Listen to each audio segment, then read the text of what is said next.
Okay, we're doing this. Audio rolling. We are doing this, Mugashi. We are doing this. It's that time, man. Yeah, you guys. Good, excited? Nervous, man. Yeah, Okay, let's do this. Let me intro. Ladies and gentlemen, welcome to another session of the Playhouse. First and foremost, we apologize in advance for the sniffles.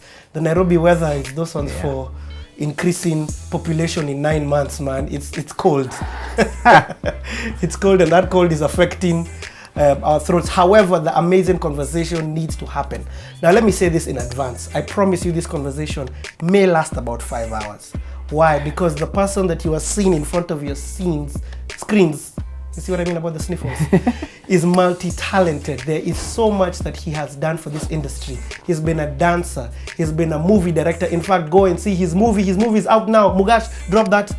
Jusala, please go ahead and watch Jusala in cinemas now. I know. Who does a plug-in on the intro apart from on the Playhouse? He's a dancer. He's a movie director. He's an actor. He's a comedian. He's an MC. He does voiceovers.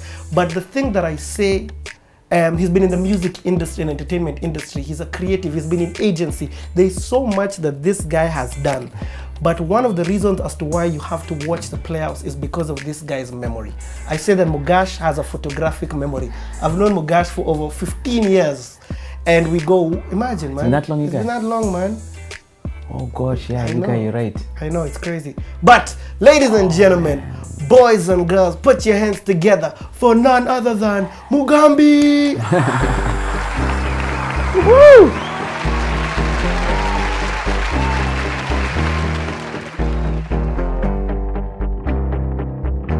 Microphone check 1 1 2 now. Kiwashanare madare taonja vibare missing not desiba benko tukatika tistakiku skiza stories charity nipple wings need divide. Let me tell you, every single problem you have in this country now, you can trace it to the white man.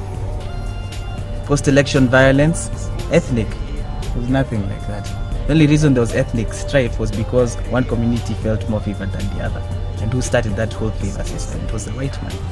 Religion, who introduced that? Who introduced a white god and a black devil? Feels like I have to live like different people every day.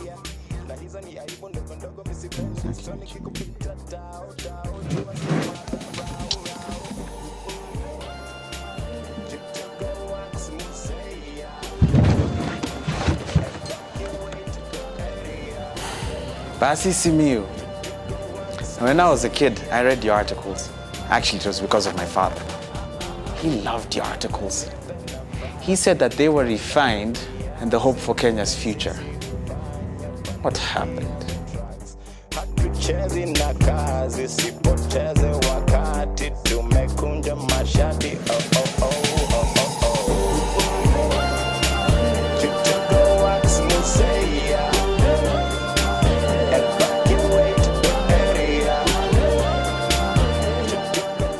I told you they were good. Well, yes, but do they actually know any hits? Seems like they're playing for themselves. Don't worry, honey.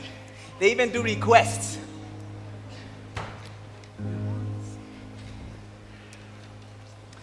You're once, twice, 3 times a lady. Are you trying to say that I'm fat?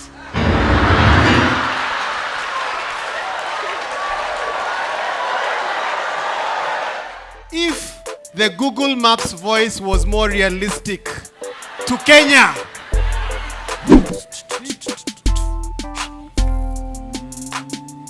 You are on the fastest route. In 500 kilometers, you will have reached Ongata Rongai. Google senses that you've been drinking. In other words, you'll be caught like a rat on the highway.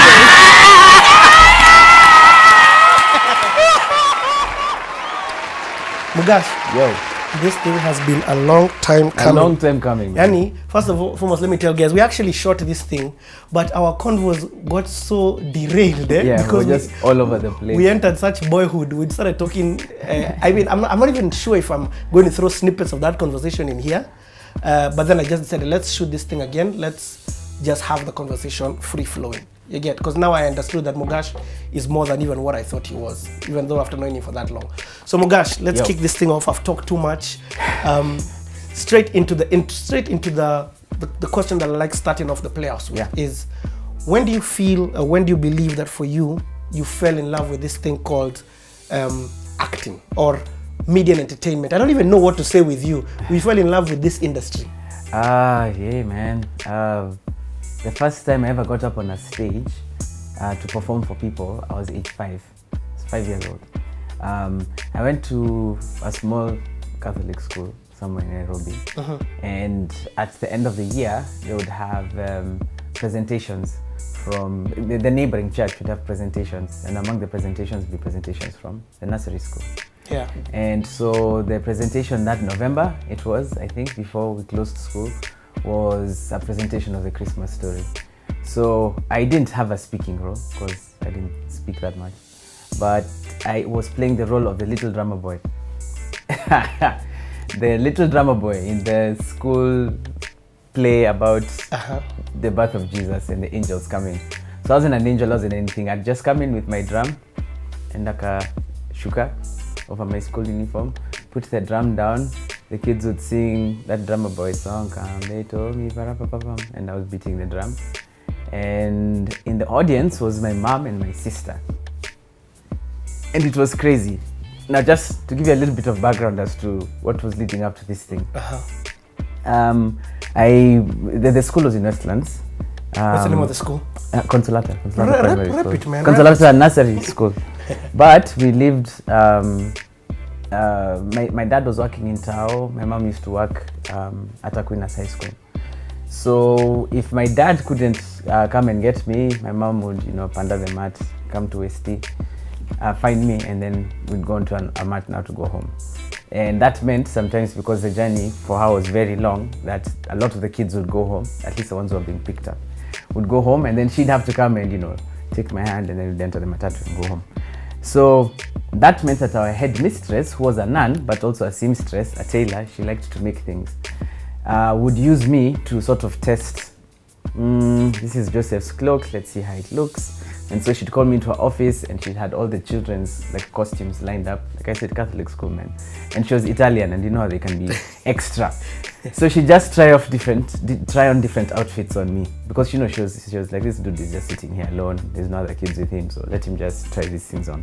And it was nice. She'd give me some chai, she'd give me some biscuits, and then we'd try on costumes. It was nice. It was cool. I was like, yeah, that's nice. You're 5. We're 5. Like, I'm trying on all these cool costumes. It's not uniform. It's nice. And she looks excited, and this looks like it's cool. So finally, she tries on this one last costume.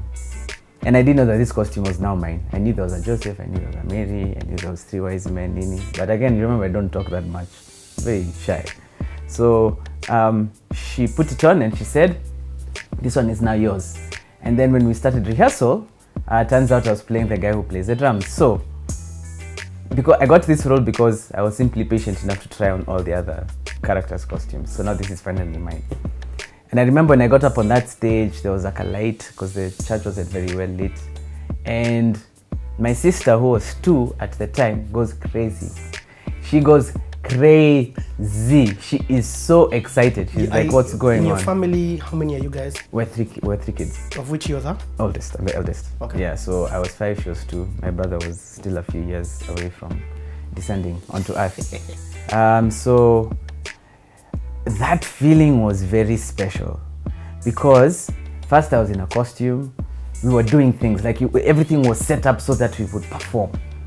And anyone knows, growing up, when we were kids growing up in the Moi era, you were told to keep quiet more and conform and just fall in line, more than you are allowed to exercise your creativity, and here's my voice, and here's who I am, and you shall now watch me.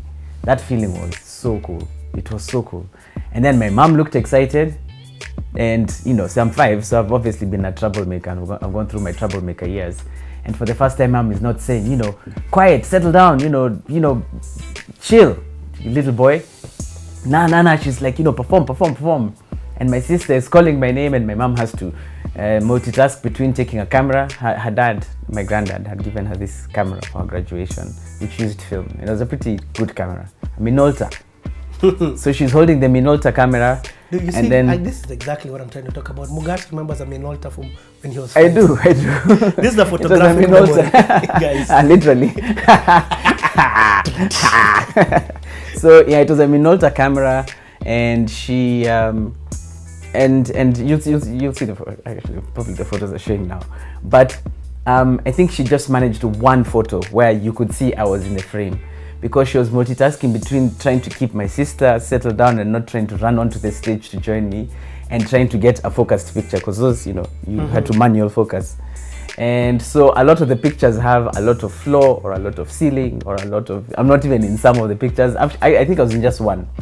Most of the ones have the little baby Jesus. Yeah, that one. Most of them have the little baby Jesus, angels, Nini. But I was like, I think I want to continue doing this. I like this feeling of where you put on things and you go and perform, and no one tells you what to do, and it's all, you know, scripted, unscripted, but they're there to watch you. And not being able to, I mean, I didn't start speaking until I was about 3.5. While most kids will start talking much earlier than that. You know, by 1.5 they're already forming words. I have a 1-year-old who's already who can throw a few words. There. Yeah. That sort of thing. So no. No, they always learn no quickly. But by age 3.5, by the time I was going to school, in fact, let's throw it back. Before 3, your birth and all these things. So you're born, and because what you've said is like, I mean, now I have a 1-year-old. So for me, I'm like, yo, okay, my 3-year-old is in school having random conversations. We can have a dialogue, proper dialogue, where she'll understand. So you're saying you didn't start speaking until 3? Yeah, about 3.5. Can you explain more before? Okay, so you're born. I think I know. Okay. Yeah. So I was well, I guess this is a playhouse. We talk about everything. So I was born in 1980, June of 1980.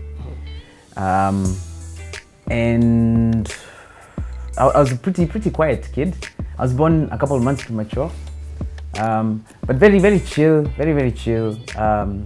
I really didn't see the need to communicate that much. I guess I could talk maybe, but I was like, for what, you know?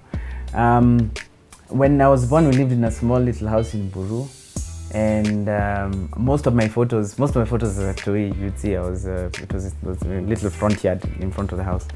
And like I said, I didn't talk much. You know, I was the only kid for a couple of years, and with dad working, mom working, sometimes when I was left by myself, I'd sort of like build worlds in my head. And there was... Mugash, you remember this? I do. I really do.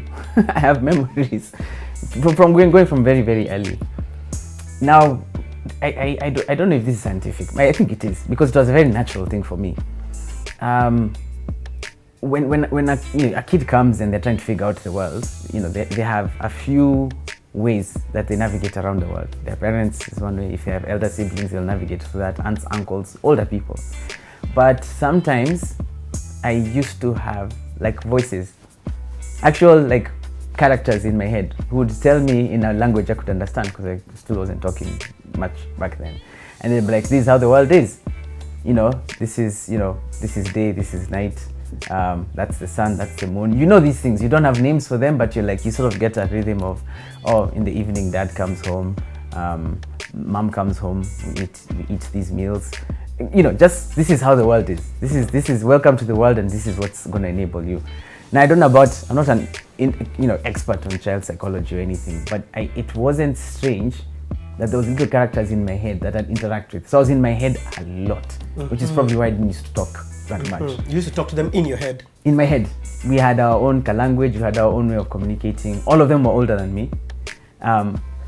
I can't remember them that well now, but they had faces, they had bodies. They were like actual human beings in my head who would say, yeah, this is the world.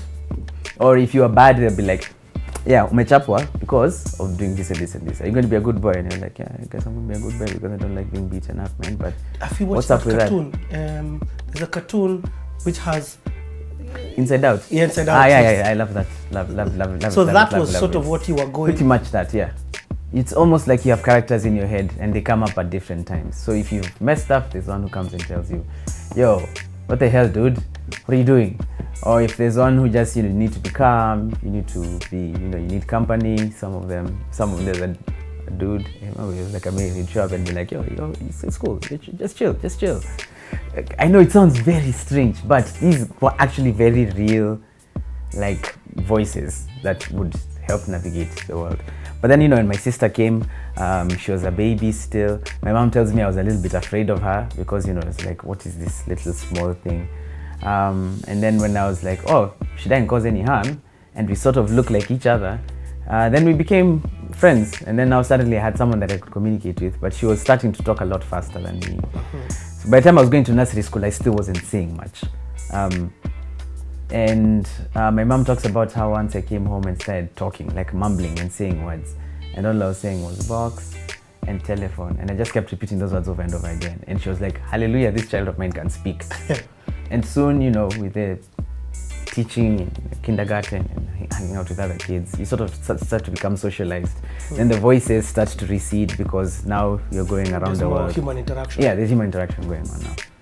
That was it. That was really childhood. it was a bit strange, but and this from the year you said if you're born in 1980, so all this is happening between 80 and 85. 80, 83, 84. Wow. And then 85 was now the first role. That was when where you're the drummer boy. Yeah, I was a drummer boy. And by this point I was talking. You mean drummer with yeah, drummer boy. Yeah, beating the drum.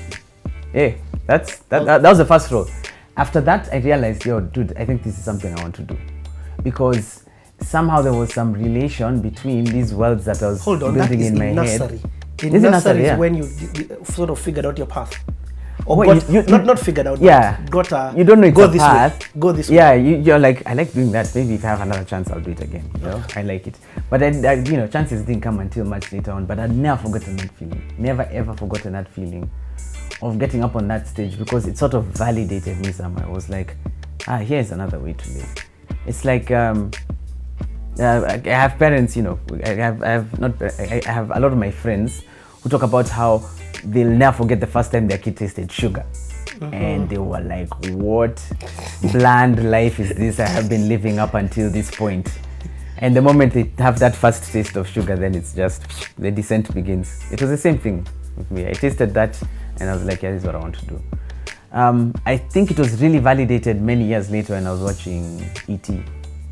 E.T. is one of those films I'm like, that's it. This is what I want to do.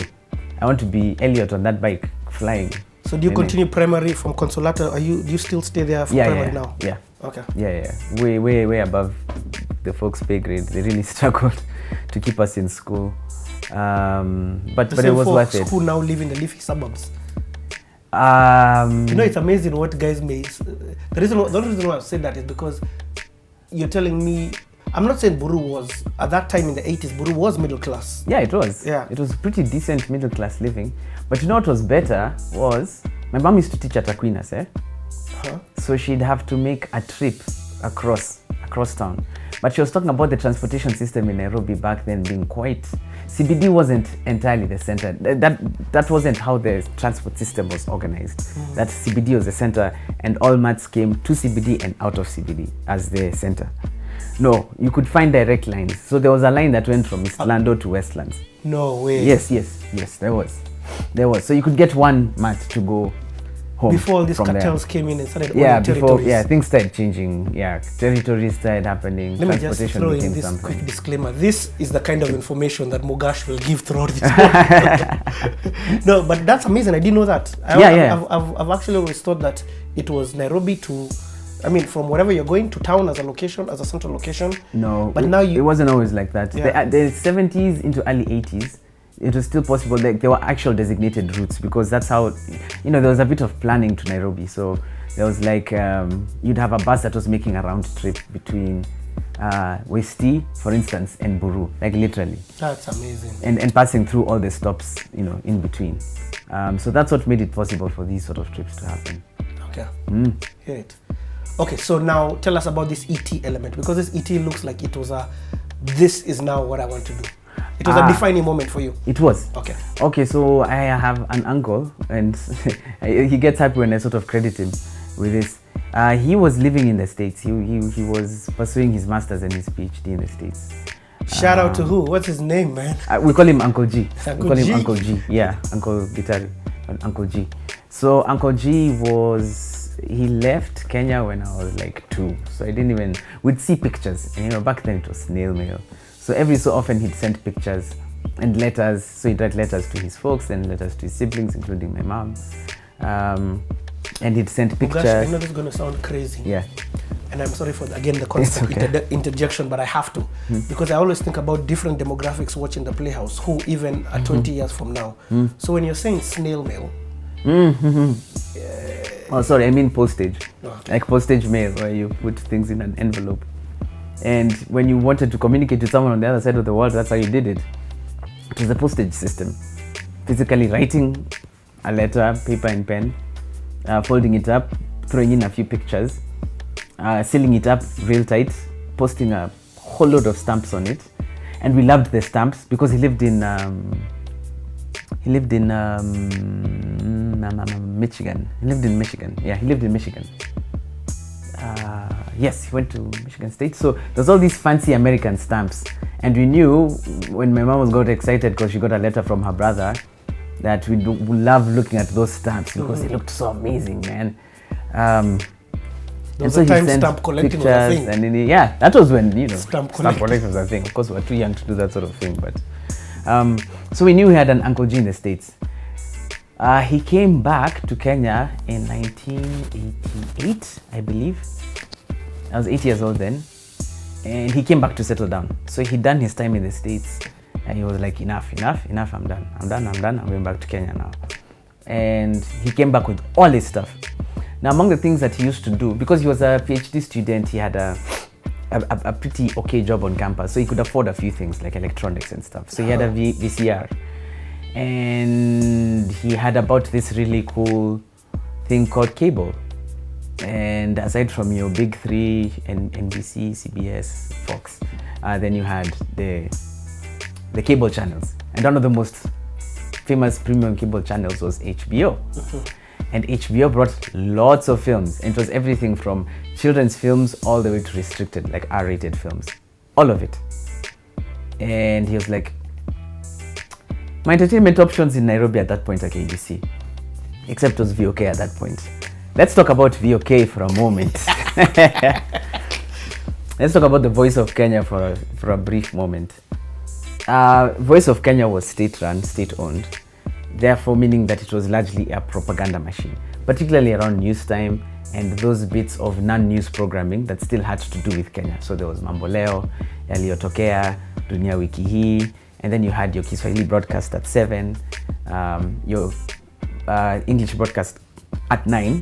The station started at 5. A lot of people think 4. 4 was later on. It started at 5. Kifungua Kituo started the national anthem. I don't remember if there were prayers or something, but it started the national anthem, and then they'd play Shakespeare for about an hour, because a lot of the programming would come from Britain or from Germany. Is that why we had that German, that competition thing? Telematch. Okay. Telematch. وستجرى هذه المسابقة في شوطين، والشوط الأول من نصيب فريق شفيبش جموند.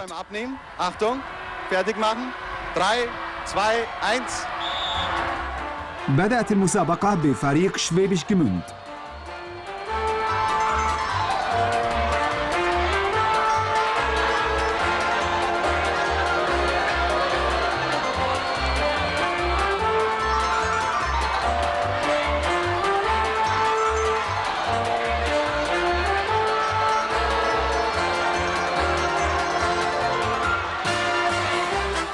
أليست هذه طريقة ظريفة لتخفيف الوزن؟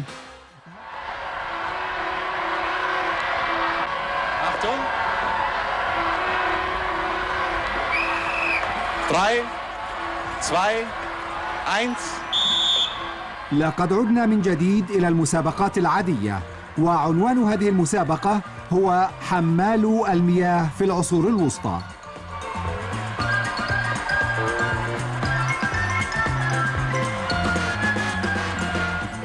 وهذا هو الوعاء الذي يصب فيه الماء، وقد أضيفت إلى الماء مادة ملونة لكي يسهل عليكم التعرف.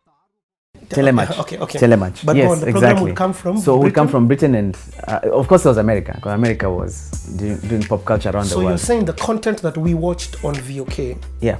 when you're talking about the programming, Yeah. the content that we consumed as Kenyans came from Of course, there was the local content. The local Kenyan, content, yeah. Kenyan, American, because a lot of it came from there. But then also the other two big contributing countries were Britain, the UK, Obviously. but mostly England and Germany. And that's why all of us remember the Thames. I did, yeah. The Thames, yeah. Yes, River Thames. Yeah, we had a lot of programming coming from Thames, the TV network called Thames.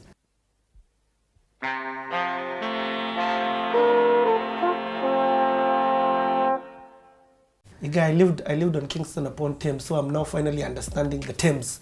I didn't understand the River Thames. Yeah, the one yeah, which now yeah. the other guy, the what do you call this guy? There was a meme where a guy from Nigeria went and said, I've claimed this river. Yes, exactly. Yeah, exactly. So yeah, Thames, and they had the bridge, the Car Bridge, that Car Bridge on Thames. That was their starting thing. I'm sure you can find it on YouTube.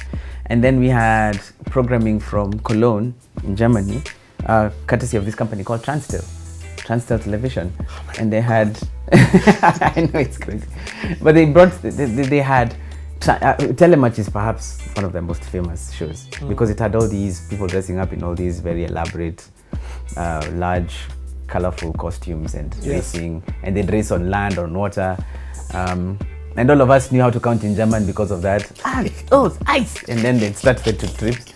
Like 2 races. You guys are taking us back, man. I Man, love it. That was VOK, man. And then they had programs to do with science. So we learned a lot about the world. You know, that's how we learned how the earth core is warm and the higher you go, the cooler it becomes. We learned this through programming. That content creation was very agenda driven. It was, totally. Can you talk about a bit more about that? Okay. Yeah. It was to educate. It was to entertain, of course, above all, but it was a lot to educate because there was a lot of educational shows. Before we even had shows like Japan Video Topics. I don't know if you remember Japan Video Topics. It was like a 15-minute magazine show showing all the cool things happening in Japan. It was a pretty cool show. But then before that, we had shows like Rainbow, which was the Thames, a Thames show that had puppets teaching us things to do with colors and the alphabet and whatever. And this is before Sesame Street.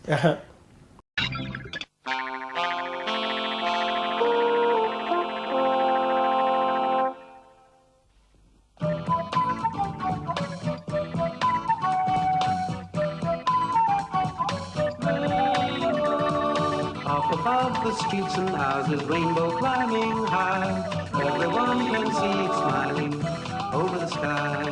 Paint the whole world with a rainbow. We had shows about driving, obeying the law, the road law. We had shows, and all of these were originally dubbed in German with overdubs. So you'd always have people talking in German, but then it was overdubbed with very pristine, very clean English accents. We had shows about science. There's a show called The Whys and the Wherefores that had like an alien that would teach us, and the alien would fly across its planet and press on buttons, and then we'd be taken to a topic about volcanoes somewhere in Eastern Asia or something. You know, it was that. And then there was a show about first aid. This was the stuff that we were raised on, but it wasn't just educational stuff. There was the entertainment stuff, there was the American stuff, the stuff that would come later on. So we had shows like The $6 Million Man, we had some Bud Spencer, some Knight Rider, some Hardcastle and McCormick. Yeah, I remember that Knight would Rider. come later on. Yeah, that stuff used to come on KBC as well. But then there was also Airwolf Street Hawk. those were now cassettes that guys got. Yes, but okay, I don't remember ever watching. But then again, I wasn't one of the cool toys, sana, watching all the Okay, cool but still, stuff. you're talking about KBC. This Yeah, but is this is still VOK. This is before. VOK. No, this is VOK, not This is even VOK, KBC. Yeah. now becoming KBC. So Voice of Kenya, which became A-Team, Kenya. or those, none of those were. A-Team, I think, used to come. A-Team, Okay. I think, used to come because But we all it's not knew era. Mr. T. Yes, we all knew Mr. T, but it's not era. That's what you're trying to say. Yeah, This- yeah. This It was the that shows same are- era. Yeah. Okay. So the American shows were more for high entertainment I value. hear what you're saying. Yeah. Yeah. But then there was the educational aspect of it, and then of course there was the state. This was In fact, state yeah. run. Let's talk about now the local programming. Yes. Okay. So local programming.